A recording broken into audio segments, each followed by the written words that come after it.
ശരിയായ retirement planning നടത്താത്ത ഒരു NRI അയാളുടെ ജീവിതത്തിൽ നേരിടേണ്ടി വന്നേക്കാവുന്ന 5 ഗുരുതര പ്രശ്നങ്ങളെക്കുറിച്ചാണ് ഇന്നിവിടെ ചർച്ച ചെയ്യുന്നത്.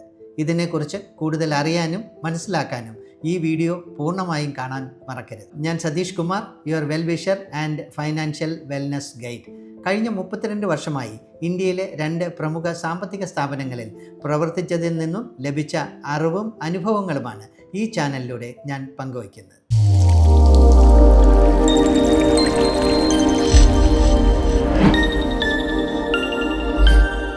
നമുക്ക് വിഷയത്തിലേക്ക് മടങ്ങി വരാം. ഏറ്റവും പ്രധാനപ്പെട്ട വെല്ലുവിളി ഫോഴ്സ് ടു വർക്ക് മോർ എന്നുള്ളതാണ്.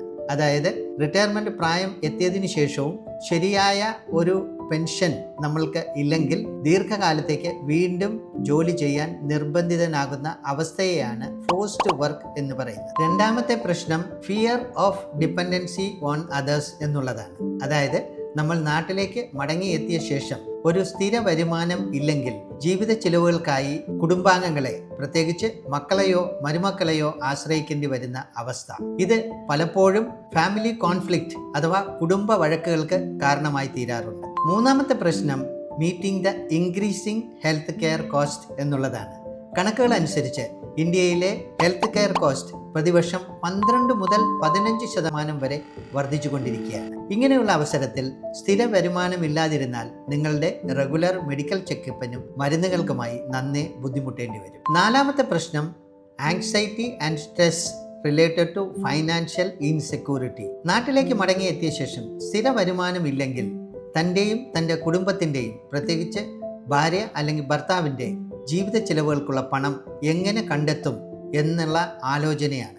ഇതിൽ നിന്ന് നിങ്ങൾക്ക് സ്ട്രെസ്സും സ്ട്രെയിനും കൂടുന്നതിന് കാരണമാവുകയും ഇത് പലവിധ ശാരീരികവും മാനസികവുമായ പ്രശ്നങ്ങൾക്ക് ഇടവയ്ക്കുകയും ചെയ്യും. Last but not the least, how to maintain the life style expenses. ഒരു NRI എന്നുള്ള നിലയിൽ മെച്ചപ്പെട്ട ജീവിത സാഹചര്യങ്ങളിൽ ജീവിച്ചിരുന്ന നമ്മൾ നാട്ടിലേക്ക് മടങ്ങിയ ശേഷം സ്ഥിര വരുമാനമില്ലെങ്കിൽ അതേ ലൈഫ് സ്റ്റൈൽ മെയിൻറ്റെയിൻ ചെയ്യാൻ നന്നേ പാടുപെട്ടേക്കാം. ഉദാഹരണത്തിന് eating outside, travel, hobbies, leisure എന്നിവയ്ക്കായി നമ്മൾ ചിലവഴിക്കേണ്ടുന്ന തുക എങ്ങനെ കണ്ടെത്തും എന്നുള്ളതും വലിയ ഒരു ചോദ്യമാണ്. അതുകൊണ്ട് തന്നെ നിങ്ങൾക്ക് ഹാപ്പി ആൻഡ് സെക്യൂർ ആയ ഒരു റിട്ടയർമെൻറ്റ് ലൈഫിനായി ഇന്ന് തന്നെ പ്ലാനിംഗ് ആരംഭിക്കേണ്ടിയിരിക്കുന്നു. അതിലേക്കായി ഞങ്ങൾ നിങ്ങളെ സഹായിക്കാം. കൂടുതൽ വിവരങ്ങൾക്കായി ഞങ്ങളെ സമീപിക്കുക. ഈ വീഡിയോ നിങ്ങൾക്ക് ഇഷ്ടമായെങ്കിൽ ഒരു ലൈക്ക് ചെയ്യാനും നിങ്ങളുടെ ബന്ധുക്കളുമായും സുഹൃത്തുക്കളുമായും പങ്കുവയ്ക്കാനും മറക്കരുത്. എൻ്റെ ഈ ചാനൽ ആദ്യമായാണ് കാണുന്നതെങ്കിൽ സബ്സ്ക്രൈബ് ചെയ്യാനും ബെൽ ബട്ടൺ അമർത്തി തുടർന്നുള്ള വീഡിയോകൾ നിങ്ങളിലേക്ക് എത്തിക്കാനും എന്നെ സഹായിക്കുക. ഈ ഫൈനാൻഷ്യൽ ലിറ്ററസി മൂവ്മെൻറ്റിൻ്റെ ഭാഗമാകാനായി ഡിസ്ക്രിപ്ഷൻ ബോക്സിൽ കൊടുത്തിട്ടുള്ള ലിങ്ക് അമർത്തി എൻ്റെ വാട്സപ്പ് കമ്മ്യൂണിറ്റിയിൽ അംഗമാകാൻ മറക്കരുത്. Till we meet again, take care.